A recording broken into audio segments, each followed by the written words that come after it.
Mario Andretti was driving for us at Le Mans, and it was about 2 o'clock in the morning. We heard that the car had gone off at Indianapolis, which is one of their famous corners. Mario Andretti driving our car, and then the radios and everything went dead. And I thought that, my God, we've killed one of the great drivers of all time.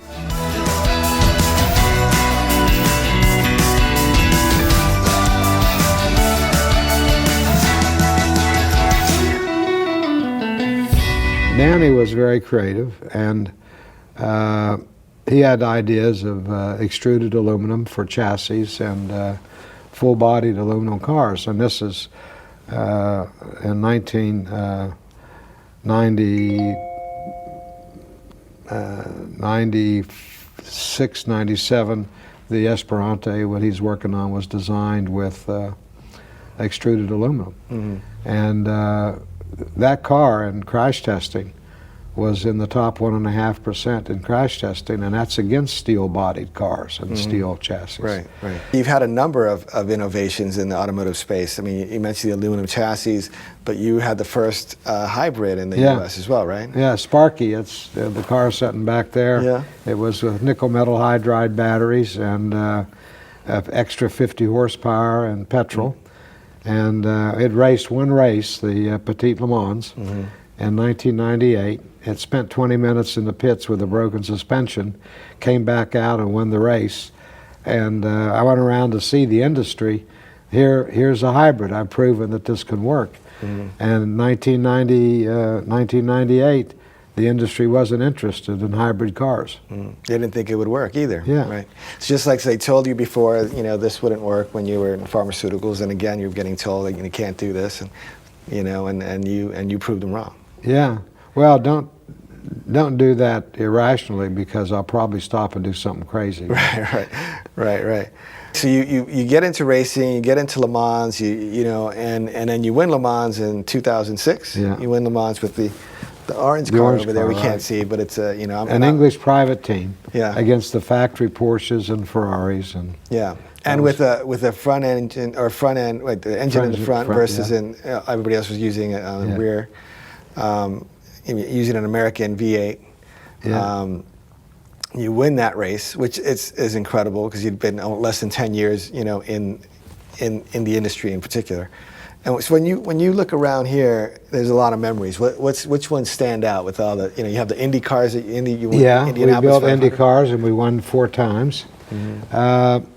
I think there's several picks for different reasons that it would be hard to separate them. I think in Trans Am racing, we won the Manufacturers Championship, and you know, Manufacturers Championship is in that racing. Trans Am, there was like 5 or 6 Jaguars, and then there was Mustangs and Corvettes. And if 3 teams with a Jaguar won first, second, third, they get the cumulative points. And we won the Manufacturers Championship with just 1 car, and that was exciting. And that's the white car over there. Of course, Le Mans was phenomenal. Sparky was, our hybrid car was great. This car behind us is Matchbox Hall of Fame car. That won the anniversary race of 9/11 in Washington, D.C. against Audi. And the lead changed hands 8 times, and we won by 400ths of a second. Right. So that's pretty good. And then there's a lot of cars in here. All have a special purpose, close to our heart. And a lot of this credit goes to our people. And you know, they're not saying, well, we've never done it that way. They're kind of, their attitude is, I've never done it that way, but I want to try it. Right. And you know, in big corporations and stuff, you get sealed off by the corporate wall, and we don't have that problem. So because you've been able to innovate time and time again, and outdo much bigger, more financed, longer established entities. You know, with you know, and that takes a lot of creativity and true innovation. you've had so much success. In fact, when I was reading and preparing to talk to you, I was doing some research, and I felt, I've had a little success in my life, but I felt sure like have. so.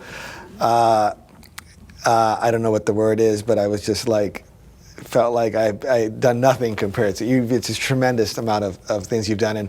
But what's interesting to me is that somebody asked me recently, they asked me like, they're like, what made you successful? What's the key to your success? And nobody really asked me that way and that directly before. And so I had to think about it. And one thing I responded with, for me in particular, was, I was a kid, grew up in Spanish Harlem in New York City. Yeah.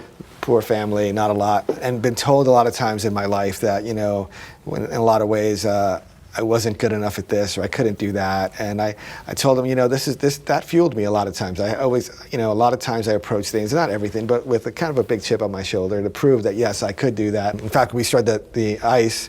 I remember an executive from Goldman Sachs, we were talking about the plan and what we were going to do, and he looked at me and said, this is going to happen. I just don't know if you're going to be here when it does, right? Yeah. And that definitely helped fuel me. But when I hear your stories, it definitely sounds like that's a big part. Your grit, your tenacity, your determination, your drive to prove that you could do these things that people were telling you couldn't do. How much of it is that versus you just wanted to do it? Like, is that really? Yeah. In doing the book, I was thinking about this quite a bit, and part of it is I don't see any sense in doing something everybody else is doing, and I like to be innovative. But then there's another part to it. I have a personal pride in saying that every place that I am or visit or spend time in, I have to leave better than the way I found it. And that means success in employing people.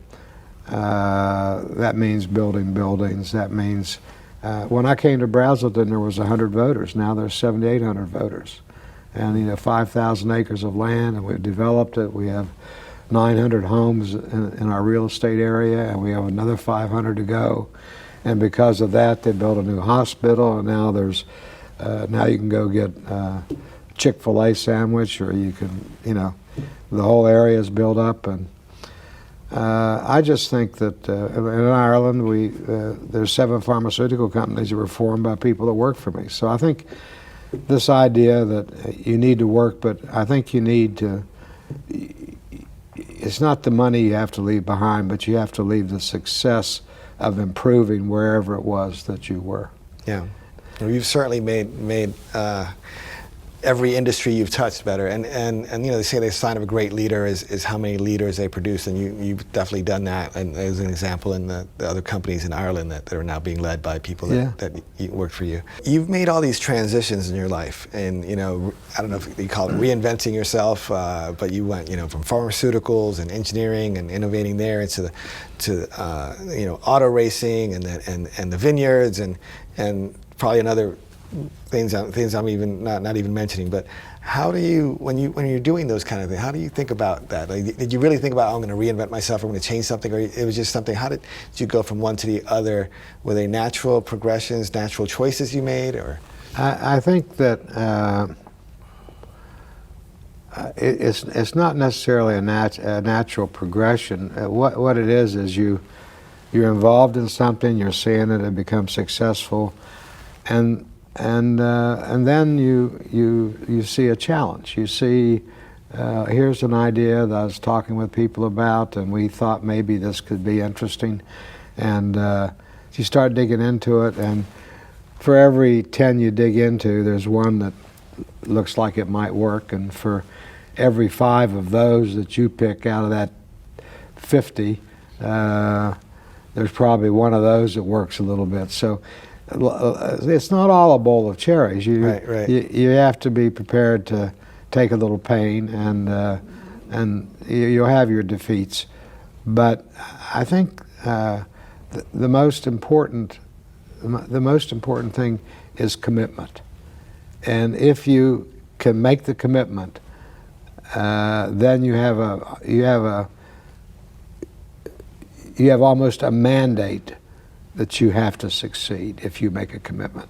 Right. Using your resources, risking the loss of money, whatever. Once you make the commitment, you need to see it through. Right. And sometimes it can be a disaster. And I say in my book, I say, one of the things we have to do every day is we have to take time to dream. And then we have to take time to make our dreams come true. And then we also have to realize that the more you dream, the more nightmares you're going to have. So. Right. Well, Don, I want to really thank you for being my guest today on Techrides. You're really an inspiration to me. And I mean that from the bottom of my heart. It's really been a pleasure to get to know you and speak with you today and meet your team. And you've really given me some things to think about here as I move forward in my kind of transitions and new careers. Well, you've been doing stuff too, and you are doing things that are changing your life. So I think you need to come up to the winery, and we'll hook you up to a tank, and we can drink a little wine and reminisce some more. I'd love that. Hear some more stories. I would love that. Thank you. Yeah, it'd be a pleasure. Thank you, Edwin. Thank you.